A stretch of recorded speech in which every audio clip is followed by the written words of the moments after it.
Hey everybody, and welcome back to another day, another week here at the Damage Report. I am John Idarola, and I don't have much. But I do have Francesca Fiorentini joining me on the show today. Francesca, thank you as always for being here. Hi, good to be here. Happy Monday. Welcome, one and all. Monday. Welcome Isn't it to happy? week 2 of the war. Yes. Everyone, isn't that fun?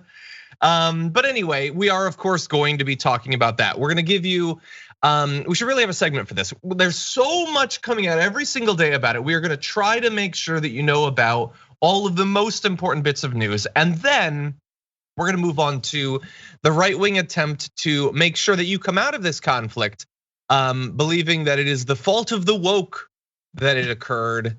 And so that's gonna be fun. And on top of that, we've got CPAC, absolute insanity there. And the answer to the question, what's worse than CPAC? We'll find out. We've got a little bit more on Ketanji Brown Jackson being nominated for the Supreme Court, Rudy Giuliani's legal troubles, an absolutely unacceptable acquittal in a gun murder, insane stuff. So a lot to look forward to. I don't know. A lot to discuss and think about, huh, Francesca? Ooh, yeah, real long, hard think. Oh, got it, fascism. Anyway, next. Exactly. Before we launch into our awesome show, what's been going on over in the Bituation Room? Oh, we just broke down the entire war on Ukraine last night. It was great. A little tired from that, but super excited. If you guys don't know that I'll be in Brooklyn live on March 10th. That's next Thursday at the Bell House in Brooklyn. I think I said that. Get tickets, bituationroom.com. I want to see all the Dragon Squad. Otherwise, I'm gonna go and tell Dragon Daddy that you guys didn't show up, and then he's gonna be like, "I'm not even doing the show anymore." Did I already make this threat? But you're doing a live show in I didn't know. Right? Of course I knew. Everyone should know. How could you not know? But it's coming. It's coming. You should be there. I know some members of our audience have already told me in our members hangout last Thursday that they were going to be there. So Yay. Definitely. I don't have room in my suitcase, guys. So if you have like action figures for John, just send it directly. Exactly. I wasn't sure where you were going with the suitcase thing. I thought you were talking about transporting people, or you'd eventually be canceled when we found a body in your suitcase. But no, I would like the action figures if you could mail those, perhaps. Anyway, okay, everybody. Well, with that, we've got a lot to talk about through the course of the next 90 minutes. I want to thank you as always for being here, but I will thank you at least a little bit more if you wouldn't mind hitting the like button, sharing the stream, that sort of thing. Give unto the algorithmic gods that which they demand, so that people know we're live. And with that, if you want to send us comments, tweets, super chats, all that, we will discuss during our little breaks. And with that said, Francesca, are you ready to talk about some news? Oh yeah. Okay, well, we're gonna start off with some fun. Let's do this.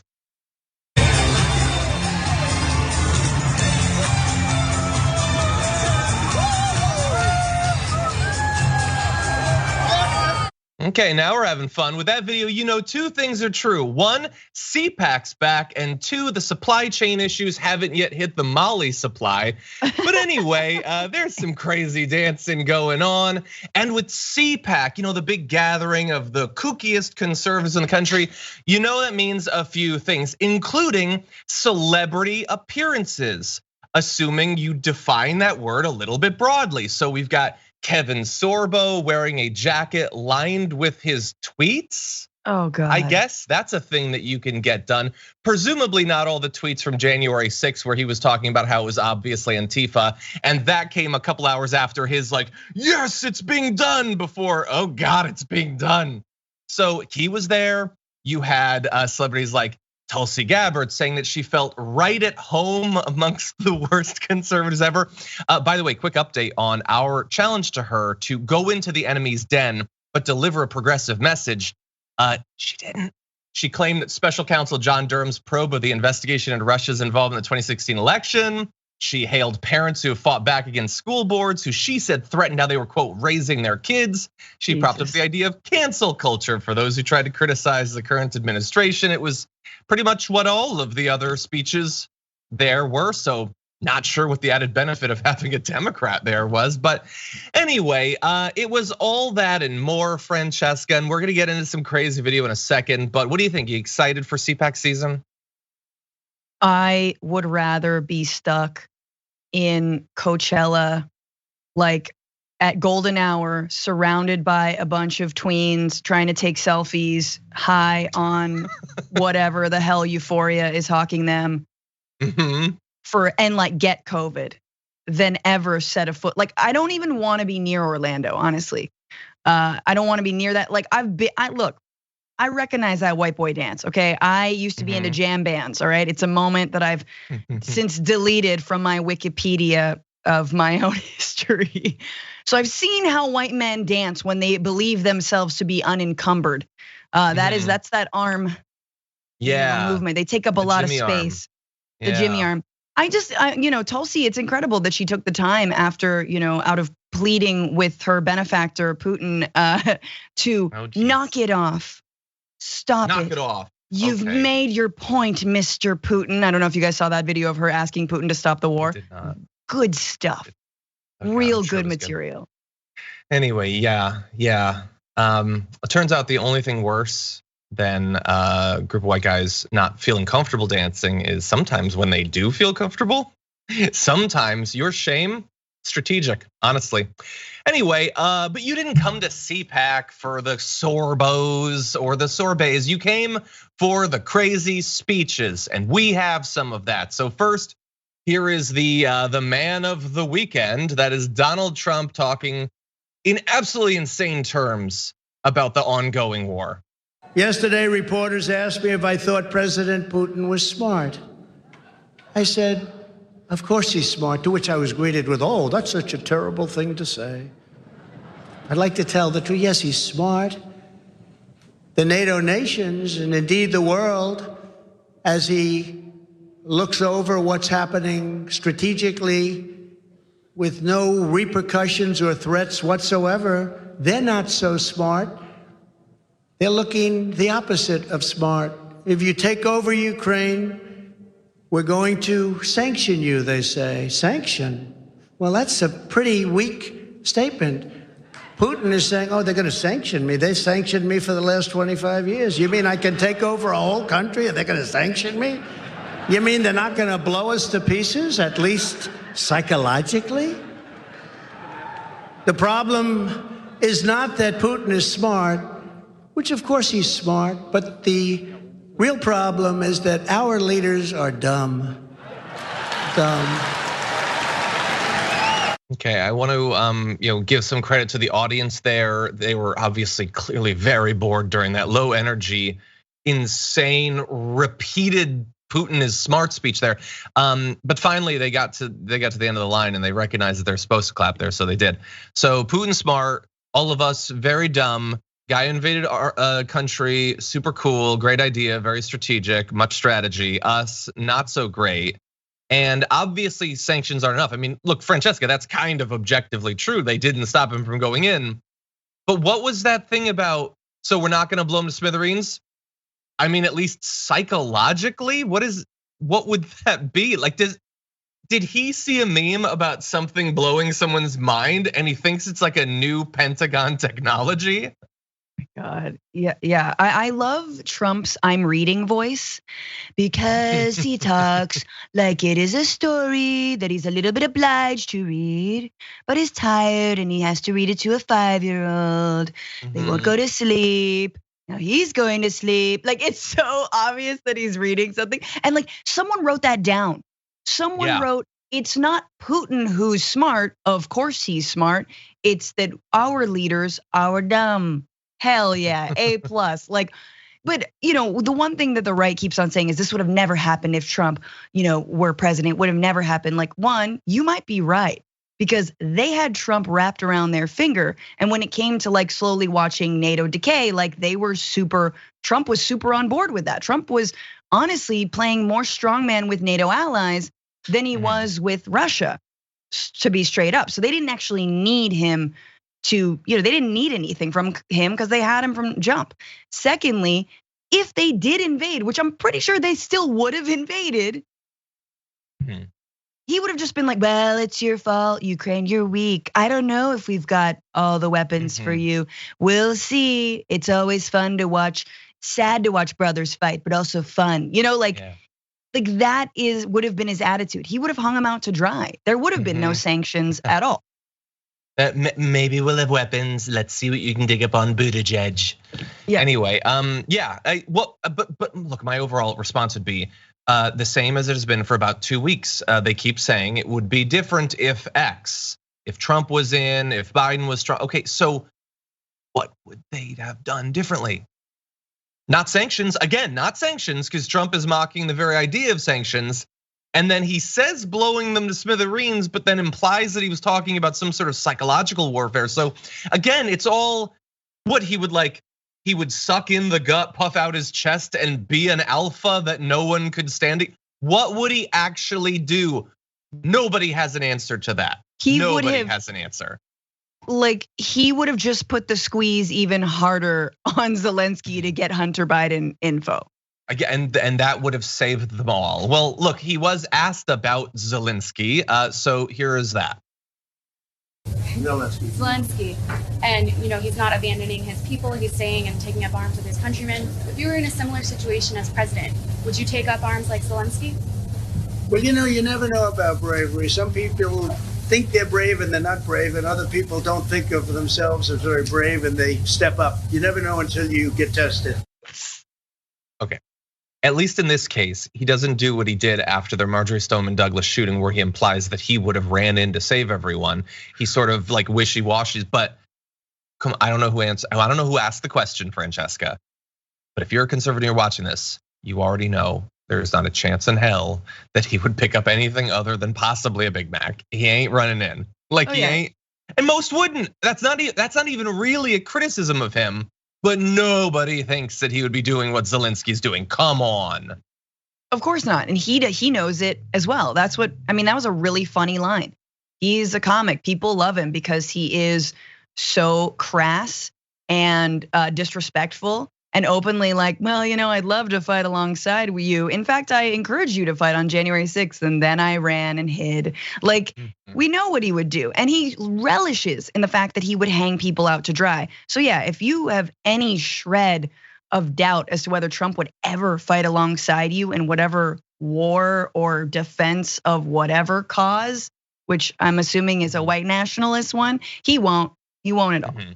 Yeah, and look, Biden wouldn't be like shouldering an RPG. He's not gonna be like setting up a stinger, taking down a helicopter. That's what makes it so impressive that Zelensky is. Few of our leaders are there even for the political battles we need them to be there. They're hardly present for the rhetorical battles we need them for, let alone the physical ones. But come on, seriously, the weird concept of the alpha has so twisted every part of right-wing ideology. You can't look at Trump and think that he's anyone who would be any good in a situation like that. But maybe you can if you're related to him, or if at the very least you're desperately trying to flatter him into inviting you over for Christmas. That's my theory of why this video happened. The reason it didn't happen under Trump, people understand strength. They understand resolve. They understand balls. You gotta say it, folks. No, actually you don't, especially when you're talking about your dad. It's so weird. I'm a son who has a dad. I can't speak for all sons who have dads. That's where I came from. That's my origin story. That's my home. You don't have to say anything. I owe my life to those balls, literally. Anyone? Just because you're hanging off of something doesn't mean you have to reference it in a speech. That's all I'm saying. And again, I would ask Don Jr. Here's a challenge for Don Jr. What would he have done differently? Strength, resolve. So what?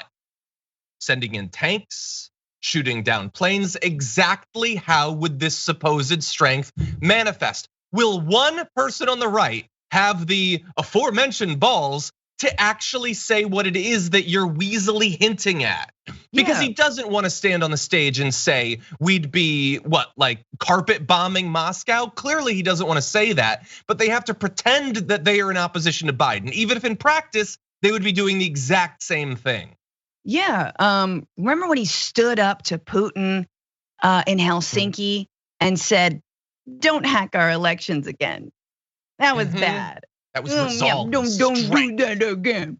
That was so strong. Oh, remember when he met with the leader of North Korea, Kim Jong-un, with no preconditions, nothing in exchange, and it was generally a coup for that dictatorship?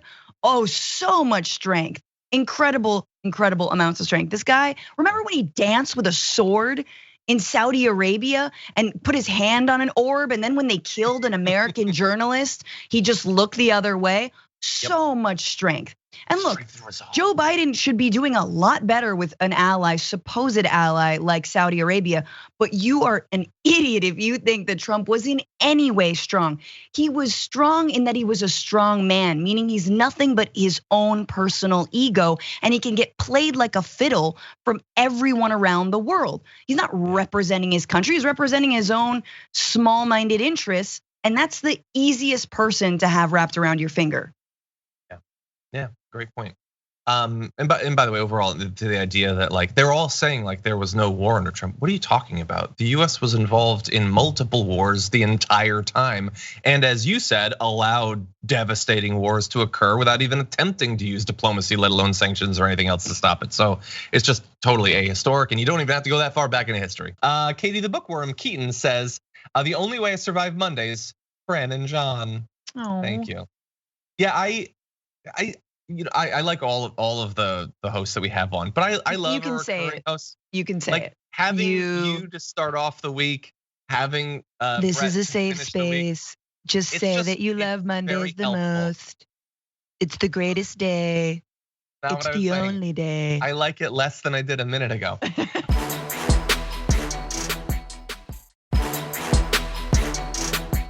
And that's why I'm here to talk to you tonight. I don't believe anyone should be canceled. Well, I reject identity politics.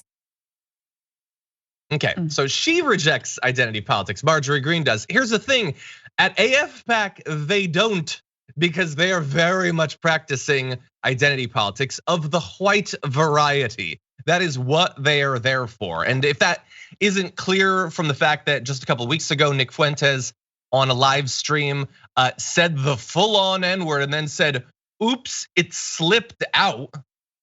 So you normally have to have a pretty good handle on not saying that. You also have that at that event, Nick Fuentes says, now they're going on about Russia and Vladimir Putin is Hitler. They say that's not a good thing. He burst into laughter as he added, I shouldn't have said that, except you did. And more importantly, you planned to. Oh, Hitler's good. She spoke at that event. He said that at that event, Francesca, and we'll have more of him, but there really is no bottom. There's no place that she won't go to get more clout on the absolute most disgusting ends of the right. Yeah, she says she went to speak to the young, America First. I went to talk about America First policies at the same rally and conference where they were cheering Putin's name, celebrating Putin, celebrating Hitler. Oh yeah, well actually, you know what? Why don't we go to the video, because someone might think that we're exaggerating a little bit about the celebrating. So here is Nick Fuentes at that event shortly before she went on stage to speak. Here's what he had to say. I know the secret, to borrow a phrase from a friend of mine, our secret sauce here, it's these young white men. Yeah.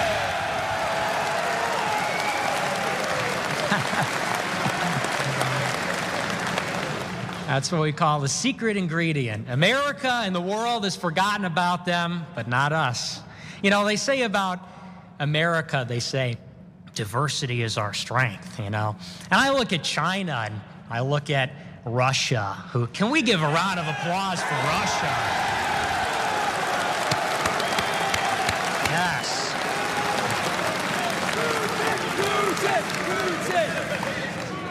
Absolutely, absolutely. Okay, so let's be very clear. That was not a video from a week ago, as if that would justify it. It was not a video from a year ago or 10 years ago. That was this weekend. That group of, hey, what do you know? All guys basically were cheering Russia as they invaded Ukraine, cheering Putin specifically. They were shouting Groyper and stuff like that. So Francesca, what do you think about the secret sauce that bizarrely never stop grinning young man was talking about there? It is poison. That is what that is. Look, what stood out to me, and I watched that clip a number of times, and it is incredibly chilling, even though I have so many words I can't say on this program for that that person. But this is at the Marriott. This is at a hotel. This is at a major chain. That to me is the biggest problem. They're openly hosting a white nationalist, white supremacist conference.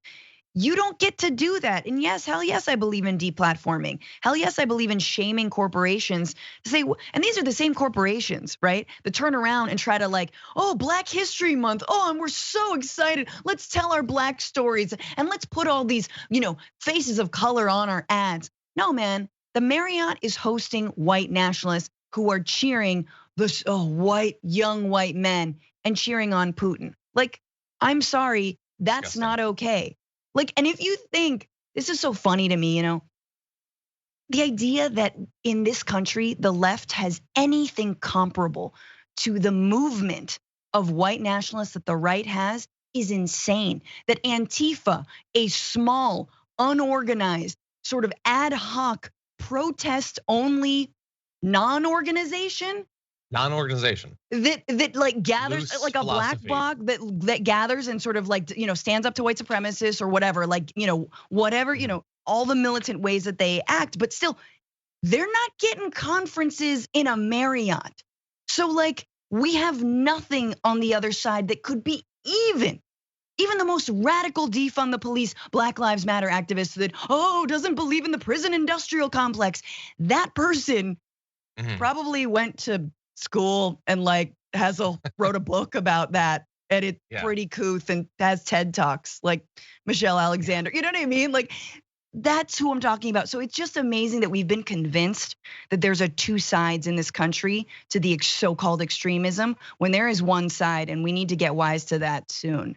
Yeah, there's no equivalent, and he's not just a guy who has a show. Anyone can have a show. He has a gathering that these people are going to, and Marjorie Greene is an elected congresswoman going there. Now, she was eventually asked about this, and her sort of flailing attempts to justify what she just did. We're gonna go through a few iterations of this. So first, here's the video. I do not know Nick Fuentes. I've never heard him speak. I've never seen a video. I don't know what his views are, so I'm not aligned with anything that may be controversial. What I can tell you is I went to his event last night to address his very large following, because that is it's a very young following, and it's a generation I'm extremely concerned about. It's a white nationalist. Excuse me a minute. I'll tell you exactly why I went. I went to talk to them about America First policies, and I talked I find it very inconvenient that you're pointing out that this is an explicitly white nationalist, explicitly racist event. You know exactly who Nick Fuentes is. It's his thing. He spoke before you. But she said, no, it's just that they're all canceled Americans, every one of them. That doesn't exist. That doesn't happen. But honestly, if it was gonna happen to a group, they could pick worse. She was told that he's a white nationalist, and she said, I do not endorse those views. No, you do endorse those views because you spoke at the event that he spoke at. That's how endorsing works. You may not go and say, yes, I love that you're cheering for Putin, who I'm pretending I have a problem with. You endorsed it by your presence. And then she tried to go to, we're not gonna be deterred by journalists. So like, you're not gonna be deterred by people pointing out the thing you're doing. And they got super religious after that. Christ is our only judge.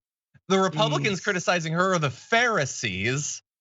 The atheist media demands no disavowal from left-wing politicians who hang out with jihadis and abortionists.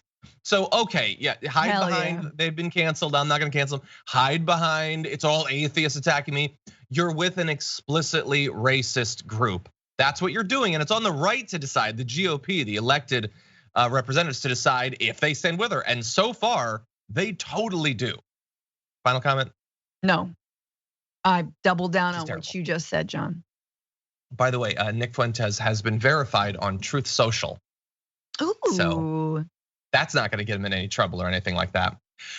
Okay, with that said, we're gonna take our first break. When we come back, we're gonna be giving you updates on all of what's been breaking in the situation with Ukraine and also the domestic attempt to frame that war after this.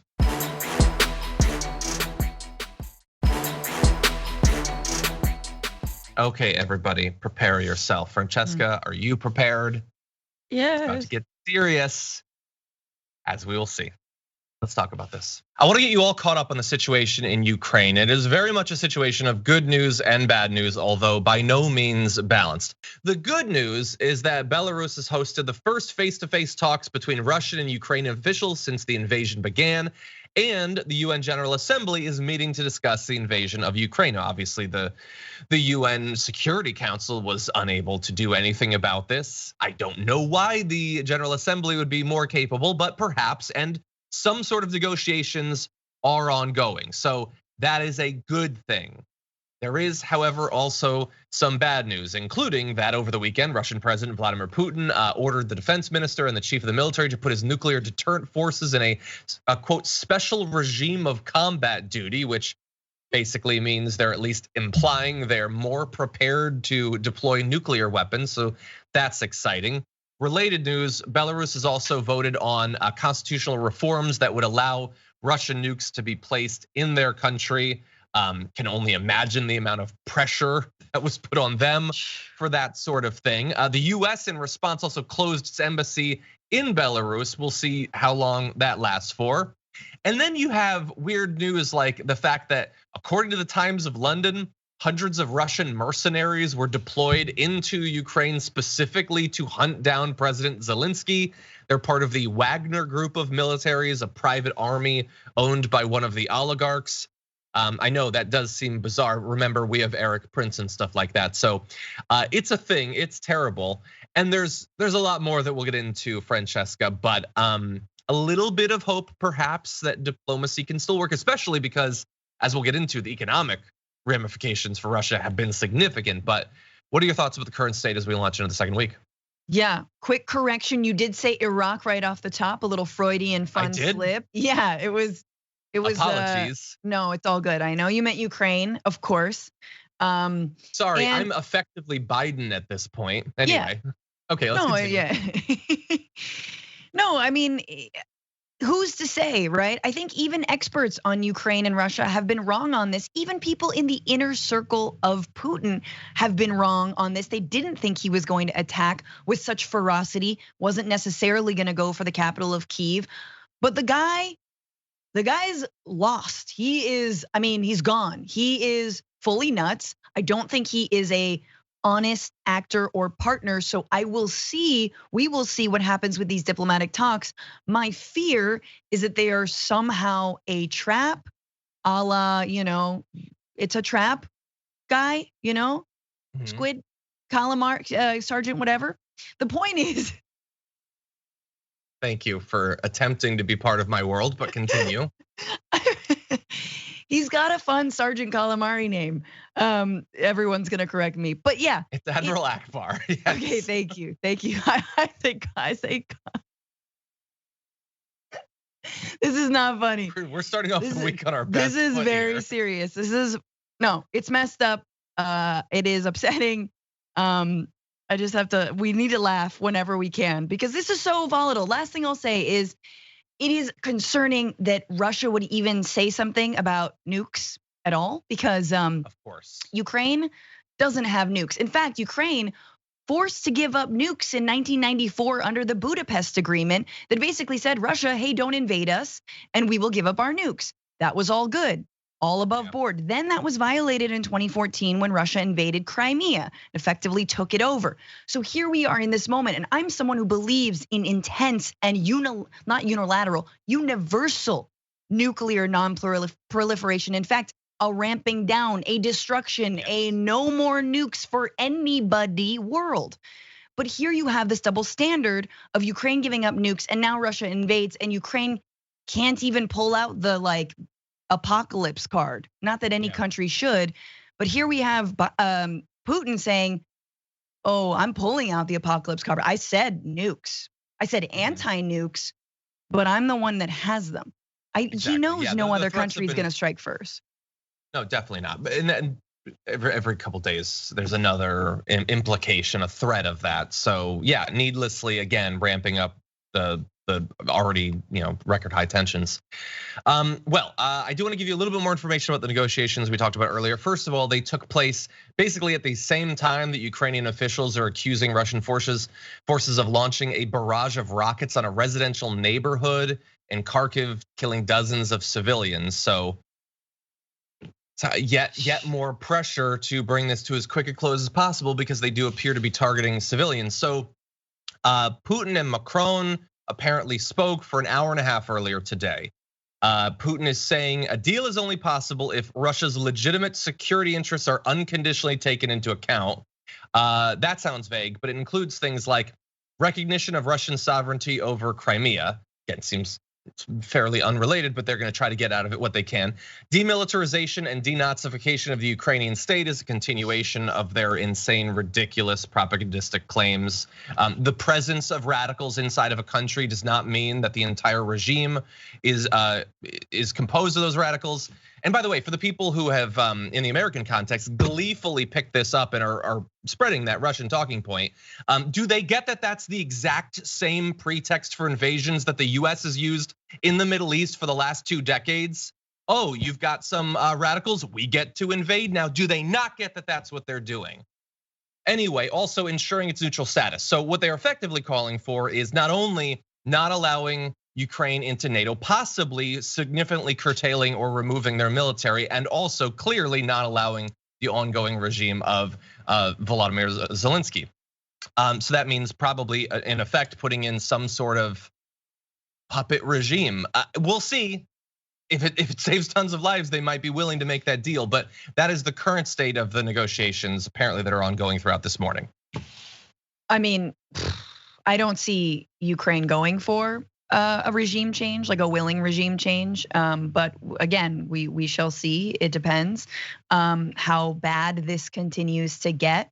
But one interesting point is around the NATO membership for Ukraine, which I know some war hawks will say it is even more necessary now than ever to have Ukraine into NATO. But Ukraine was never going to be part of NATO, and NATO knew this. And this was essentially a tacit understanding between NATO partners that Ukraine wasn't going to be part of them.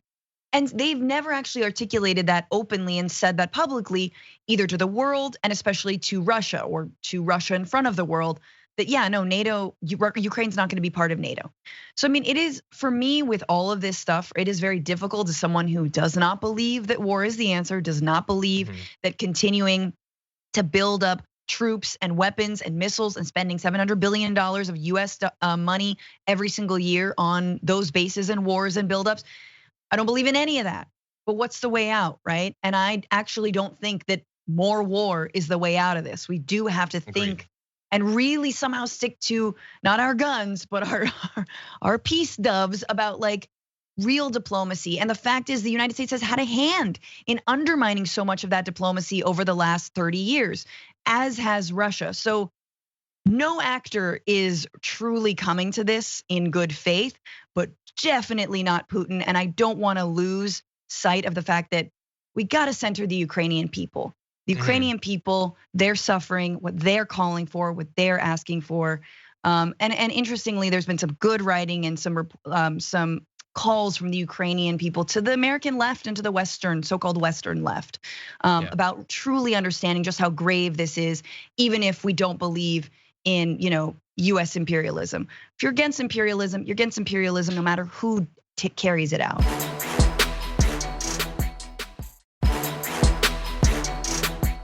Cody says, according to CNN, those negotiations have just fallen apart and they've gone back to their capitals. Exactly, that's to be expected. It's gonna take multiple starts and stops.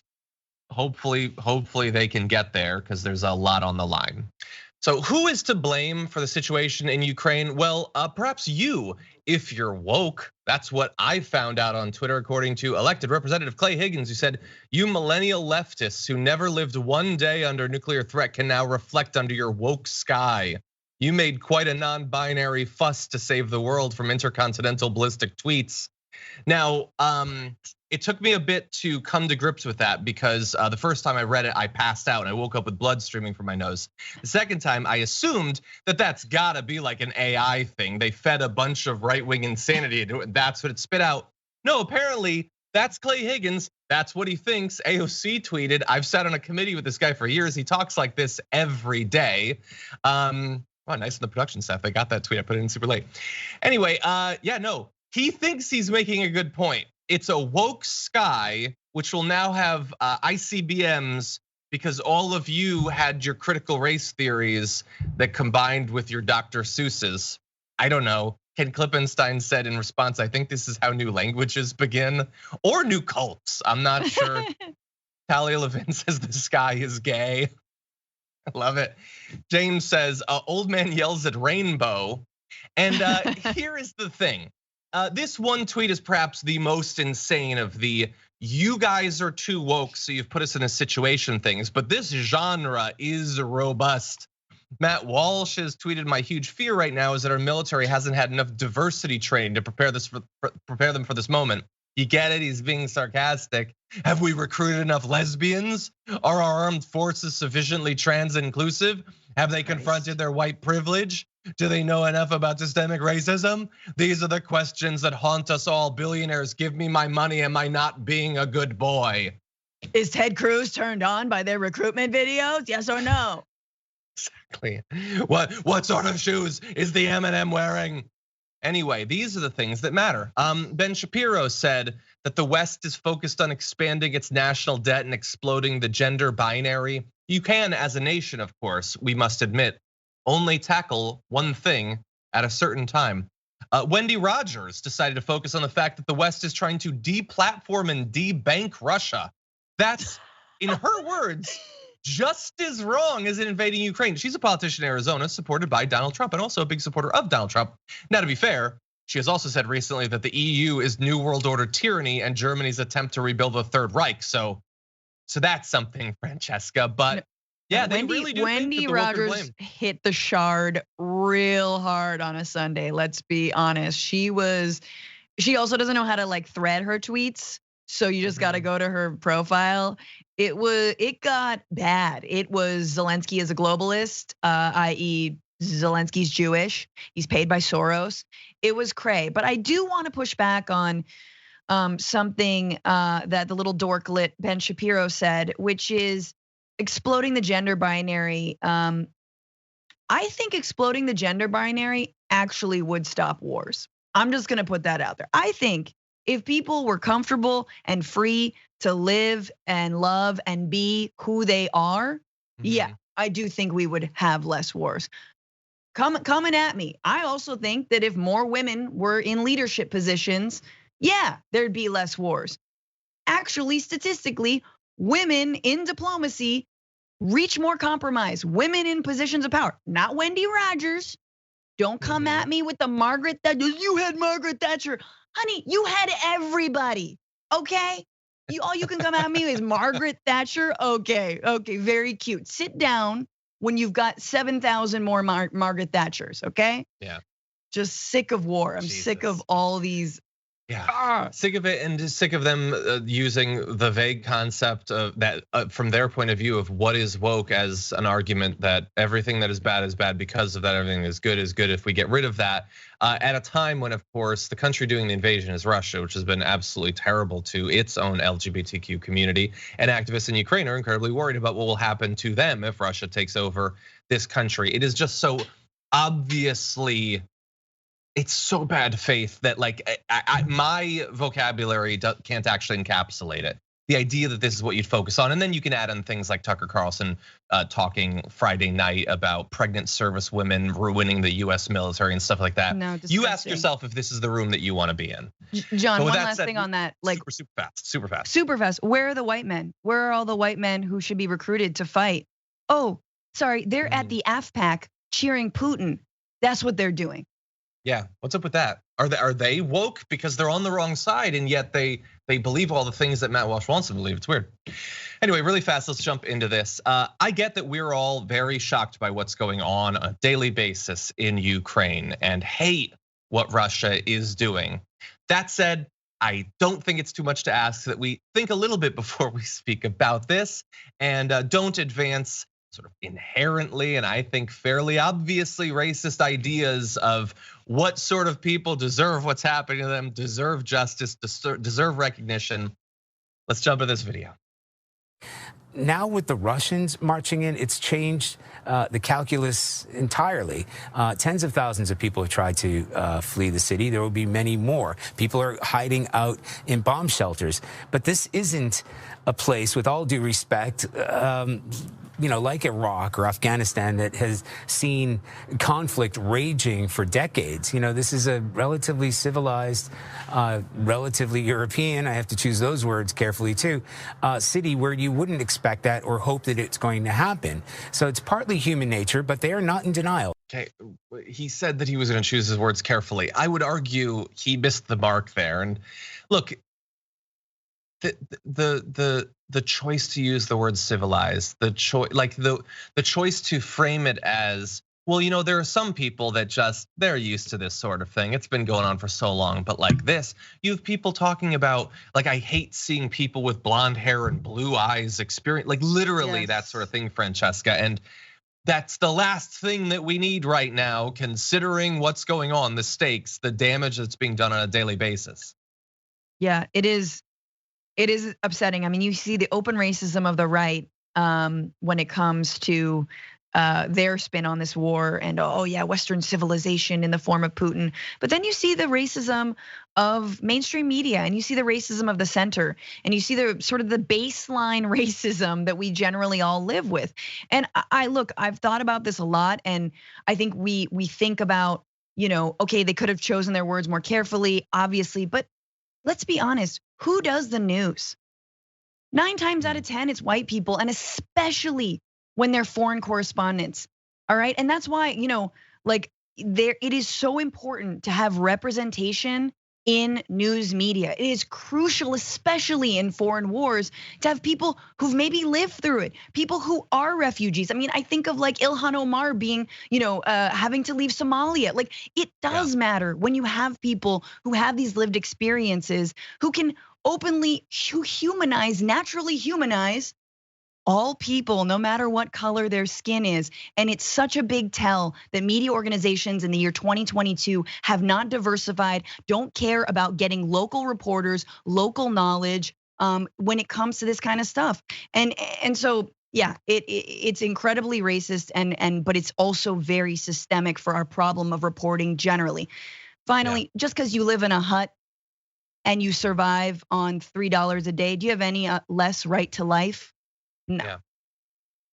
Yeah, and people may not think that that's what they're implying, but I don't know, maybe they get caught up or maybe they just don't realize what they're communicating.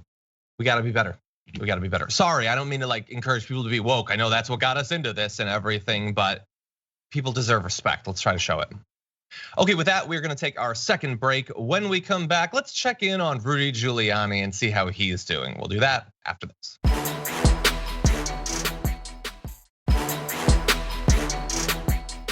Dusty Jones says the nerve of the GOP attacking the LGBTQ community, thinking that they caused Russia to attack Ukraine, must be the stupidest thing I've ever heard, at least since Trump said windmills cause cancer.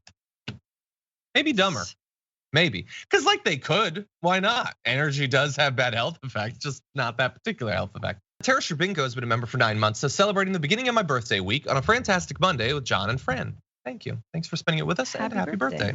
Happy birthday week. Mosaic Zenon, member for 12 months, says Noble Gas Dragon here. Holy carp, I made it a whole full year. Here's to another 12 months of fun and excitement.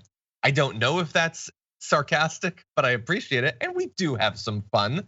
Even talking about CPAC, we had some fun. If you've been following Rudy Giuliani's social media, you might have thought that he, like many others formerly in the Trump orbit, have now turned on the president when he tweeted, "It is now clear that electing a mentally deteriorating man who is of limited intelligence even before his dementia constitutes a clear and present danger to our safety and security."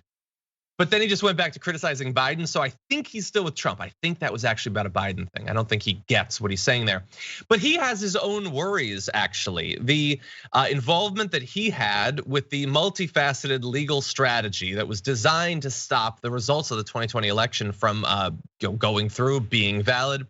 look like they might still ensnare him. Specifically, one aspect of it, and that is the continued evolution of the case against him having to do with the false electors. This idea that the electors that states chose that would cast the ballots effectively that Congress would approve of could simply be replaced if that was convenient.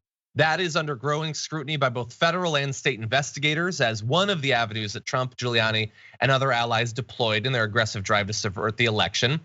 Michael Bromwich is a former DOJ Inspector General. He says the threats to Giuliani come from multiple directions. Evidence is growing that he was at the center of a series of schemes to change the election results by fraud and by force. As the investigations focus more closely on the people Giuliani recruited to change the election results on January 6th than before, his criminal exposure grows as the number of witnesses against him multiplies. I will add, Francesca, the caveat that I always do, in that it really never seems to matter how robust the case is. There's just this massive shield between them and consequences. But I mean, we've seen multiple new bits of information pop up about this. It certainly seems plausible at least that he could be under some pressure regarding his enthusiastic participation. I don't think Giuliani survives this. I mean, he will fake his own death and leave. But no, I don't think I thought you were being serious. No. I mean, what would be funny is we'd see him in a Chipotle like a month later because he would forget that he was dead. Like it would be botched, And he'd be very drunk and it'd be awkward and be like, I think you're dead anyway, weird. But the thing is, I don't actually care. Of course I care what happens to the Trump administration and former officials. What I care is what happens to our country. How can we go forward and actually Trump-proof and dictator-proof and authoritarian and like corruption-proof this government? How in the hell does someone get this far down the road of nominating fake electors, right, to change their votes? I mean, honestly, we know they're gonna try this stuff again. Yes, it looks stupid now. It was ridiculous. It is laughable. It is so bald-faced, but they're gonna try again. So what are we doing? What are the constitutional amendments, right, that we are putting in place to make sure that no other Trump can do the same thing? I don't see it happening. No. I'm just terrified of that. That's my biggest worry. Yeah, I mean, no constitutional amendments. I mean, no federal voting rights legislation. Like, I understand there is so many awful people, awful groups that we have to focus on. Obviously, our eyes are on Eastern Europe right now. But let's bear in mind, the Democrats technically still exist. They technically are still in charge. Are they doing anything on any of these topics that they keep saying they'll eventually get to? No, and look, I get it. They're interested in what's going on in Ukraine. They're interested in what Russia is doing. They still have a job, and technically it's full time. I feel like they could do both things. And the issue is that the clock is ticking. Not only until we, potentially have another election, Trump could get back into office. All of these people could still be someday in the same positions they held in the past administration. But we're also cruising towards an election. We already know these politicians are deathly afraid of doing anything close to an election. So if they don't do something to fight back against the multiple pieces of legislation that were passed in the wake of the 2020 election that make it much easier for the right to steal elections, then just nothing is going to happen. And the thing is, it's not just Giuliani. Some of the state legislators who were working with Giuliani on the scam, this is the last graphic, heads up to the director, they're now running in other races to be Secretary of State, to be governors. They were part of the plot too. Giuliani maybe seems, because he's so ridiculous, he may seem like a bit of a sideshow, but the people who wanted to be active participants in this are trying to gain control of state election systems right now, and there is nothing being done to stop that. Yep. No, that's terrifying. Mark Finchman and Doug Mastriano, just reading that graphic that you just put up. Mm-hmm. Yeah, what are the ramifications? What are the consequences? All these folks tried to overturn an election. They maybe weren't storming the Capitol, but they were doing it in other means. That's illegal, and it should be. Yeah. Well, unfortunately, that is all the time we have for this first hour. So thank you to those of you watching on our linear platforms. But if you're on Twitch or YouTube or on our members app, we've got a lot more to talk about. So, okay. Good, I can preview. When we come back from a short little break, Francesca will still be with us. We're gonna be talking about the arguments that were made in the wake of Ketanji Brown Jackson being chosen to be nominated to the Supreme Court. We've got Bill Barr actually flipping on Trump. Some pretty devastating comments about him and a terrible acquittal in a shooting that never should have happened. We're gonna be breaking down all that and more for you after this.